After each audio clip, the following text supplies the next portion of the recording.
Hey, what's up everybody? Today we are making Mexican birria. Mexican birria is an iconic Mexican dish that is absolutely delicious. And it's really sort of a celebration of the flavor of dried chilies and also low and slow cooking with the meat. It's very often made with goat, but today we're making it with beef. And it's one of those dishes that once you try it, it just is absolutely life-changing. It is so delicious, and I think you're gonna love it. So let me show you how I make mine. All right, let's make some birria, my friends. The first thing we gotta do is create our chili paste or chili sauce here. This is the most important flavor-building component of the dish, and it's so good, I'm telling you. So what I have here are some dried Mexican chili peppers. I have ancho peppers and guajillo peppers, and you can use all guajillo if you want to. I have about 5 or 6 each. Really by weight, it's 3 ounces. You'll use about 3 ounces. And first thing you wanna do is we'll remove stems if they have stems and remove the seeds. So there's a lot of seeds that wind up floating around in the sauce if you don't remove them. And you can use a pair of kitchen scissors to kind of open it up if you need to. Make sure you can get it all out of there. You'll see how many we have left at the end here. You can use other Mexican chilies in here as well. Guajillo is super common, but I just love the delicious combo of guajillo and ancho. All right, got the last of my peppers de-seeded here. And you can see there's a lot of seeds that come out of here, and it's good to, get those out of the peppers or they float around and stuff. But there's pepper seeds everywhere. Patty's like, seriously, dude?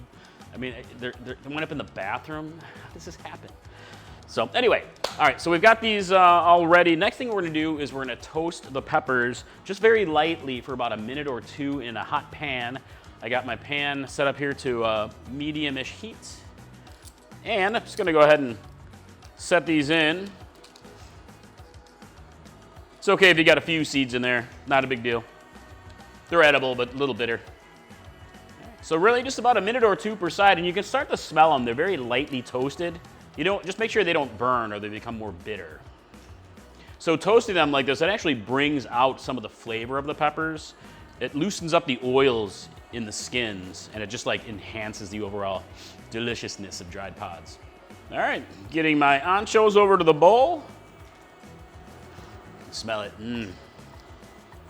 So also, I'm going to use some chile de arbol peppers. Chile de arbol are not normally used in making birria, not that I've really seen, but chile de arbol are nice and spicy, and if you have not met me yet, I do like to make things a little bit extra spicy. So I've got 4 chile de arbols here. These are a nice heat level. Just a little bit goes a long way. Unless you're a crazy chili head who wants scorpions in there, which go for it. All right, light toasting here and into the bowl. And I can turn off my heat. And next I'm gonna add some very hot water over the top of our dried peppers, lightly toasted, like so. And avoid making a mess, which I'm unable to do. All right, I'm gonna go ahead and cover this, and we're gonna let that steep for a good 20 minutes, maybe 30, until the peppers get nice and soft, and then we will make a delicious sauce. All right, while I got my peppers steeping here and softening, gonna get some vegetables cooked down. I've got my pan set up to a nice medium heat, and I'm gonna add a little bit of vegetable oil. And here I have about a medium-sized onion, white onion. And I have 3 medium-sized tomatoes. Going to cook these down in the pan for about 5 minutes or so to soften things up. All right, this is softening up very nicely. So next we will add our garlic. I have I think I have 5 cloves of garlic that is chopped, rough chopped. And we'll go ahead and stir that into the pan, and we'll cook that down until you can smell the gorgeous garlic bloom in the room. There it is, blooming garlic. All right, gonna remove this from heat, and let me get my food processor, and we will continue. All right, got my food processor set up. So go ahead and put your onion and tomato mixture into your food processor or blender, like so. Then we'll add our softened peppers. Make sure they're nice and soft. And we're gonna just pull them out of here, like so. See if I got any extras in there. Oh, I'm dripping. Sorry, Patty, making a mess. Chile de arbol. All right, so we're gonna reserve the cooking liquid because we may need some of it later. But next we're gonna go ahead and add some spices to this. And the spices can vary.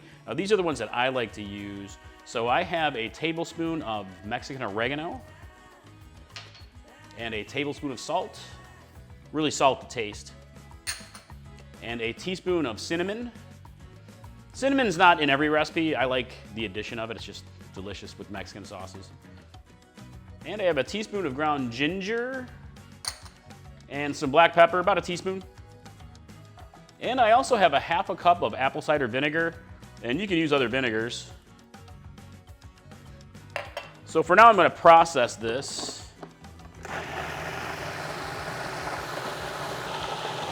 All right, let's take a look. Oh yeah, got a really nice paste. If I want to thin it out, my recipe actually calls for a little bit of beef stock, but this feels loose enough to me just looking at it. You can strain it at this point if you want to, or just like process the heck out of it to really make sure there's no bits floating around in there. I'm gonna just process it for a little bit longer. All right, yeah, we're looking good right here. You can also thin it out if you want to with a little bit of the soaking liquid. But at this point, I think we're good to go. So I'm going to move on to the next step, which is the meat. All right, got my meat set up. So let's talk about the meat. Birria is very often made with goat. It's actually fantastic with goat. But birria is very often also made with beef, and this is beef birria. You can use any cuts of beef that you like, but this recipe really benefits from meat that is cooked low and slow. Really the tougher cuts of meat like beef chuck, brisket, shank. One of my favorites here is beef ribs. I got some beef short ribs, and also I'm gonna toss in a beef shank because just love it. I just love it. And so here I have 4 pounds roughly.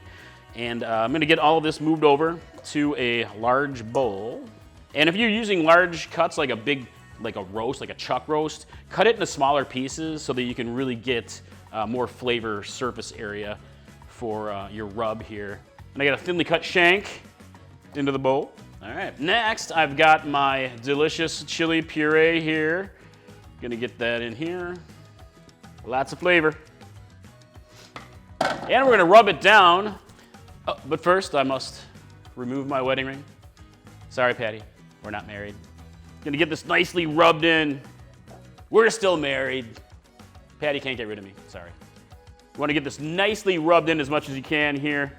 I like to marinate mine for a good 2 hours, at least. Ideally, actually overnight. You'll get a lot more flavor building with that. You could just go ahead and proceed with the recipe if you want to, or go ahead and cover this and set it in the fridge. We're married again. All right, once you've got your meat marinated to however you like to do it, as long as you like, we're gonna go ahead and get our pot set up here. I've got a large pot set, and I'm gonna turn on the heat. Just got more of a medium-low heat. And we'll move all of our beef into the pot, like so. And make sure you get all that sauce out of there, the sauce marinade. This is all the flavor right there. Hugely important. Huge. All right, set that aside. And I have 4 cups of beef broth. Go ahead and pour it in. You want to have a lot of extra broth for the consomme at the end here. And I'm going to cover, and we're going to simmer this low and slow. You want to simmer it for at least 3 hours. I mean, you can check it after 2, but what you really want is for all that meat to be super fall off the bone tender and shreddable, and it's just incredibly flavorful, juicy, and life-changing, really. Yum. All right, let's check back in a few hours. All right, it's been a little over 3 hours, and oh, look at this. Dude, smells amazing in here. I checked it a bit earlier, so I'm gonna remove this from heat. And you can see all this meat in here. It is so ridiculously tender. So I'm gonna move some to a cutting board here and I can show you. Look at it, it's just falling right off the bone. Oh man. Seriously, look at it. The bone is just, oh yeah. I mean, you could shred this so easily. Got a couple of forks here, you just kind of pull it right apart. Oh man. The meat is so tender. It's so tender. So what we're gonna do is I'm gonna move all the meat over here and we're gonna shred it up. And this right here, this is a hugely important part of the recipe, the liquid, the braising liquid, or the consomme. So you can serve this actually as more of a soup with some shredded meat and the liquid into a bowl like a soup. But there's different ways to serve it that are even more popular. But all right, let's get this meat shredded first. All right, get all the meat moved over and let this cool a little bit. And you can get rid of all the bones. Like a lot of these bones, like all the meat just fell right off of it. And then we'll go ahead and shred the meat. You can chop it or shred it with forks or pretty much however you like to whatever consistency you're really looking for. Oh wow, this is just the most tender meat. Seriously, you gotta look at this, guys. So one thing we could do, if you wanted to, is you can add this to a bowl, cover it and refrigerate it and let the flavors meld overnight. Kind of like making any sort of a beef roast. It's always better the next day if you want to do that. And you can do the same with this consomme. You can chill it in the fridge and all the fat on top will harden up and you can skim that off and you can use it later. But for right now, I'm actually going to skim some off the top here. And we're gonna save it for a potential use, and it is your choice if you want to. But there's quite a bit of fat that's on top. All right, I got a lot of this fat skimmed off. Set this aside, and let's make some tacos. All right, I got my pan set up here to a medium heat. We'll add a bit of olive oil, about a couple tablespoons. Heat this through a bit. And I'm going to add some of the meat and get a nice little char on it. Add some flavor. And for tacos, corn tortillas are ideal for this. And you can dip it into the consomme and then start cooking it in the pan. Or you can use the oil that you had left over, a little bit of the oil. Don't go crazy. Set this into the pan. Swirl it around. You can definitely brush a little bit on if you want to. It's a lot of flavor right here, my friends. Flip this up, look at that. Gorgeousness right there. The tortilla starts to puff up a little bit in the hot pan. That's what you're looking for. All right, I'm gonna move some of this meat over. Make a nice meaty taco. Fold it over here. And you can serve this with all your favorite fixins. I think I overstuffed mine. That's all right. All your favorite toppings. Let's do another taco. Woo, splatter. Brush this on. Let me lower the heat. Got my other tortilla cooking here. All right, here's your other option, my friends. Quesabirria. You want some cheese on yours? Get some shredded Mexican-style cheese. Pop it right on there. With the birria meats. Kind of flip this over a little bit. I like thick, meaty tacos. All right, let me get these moved over to a plate. Meaty tacos.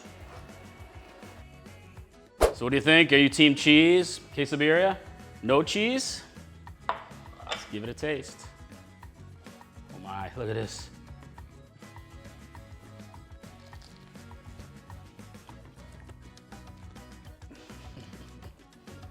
It does not get better than this.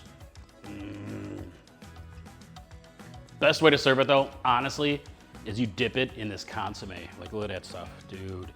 Seriously, this is the flavor.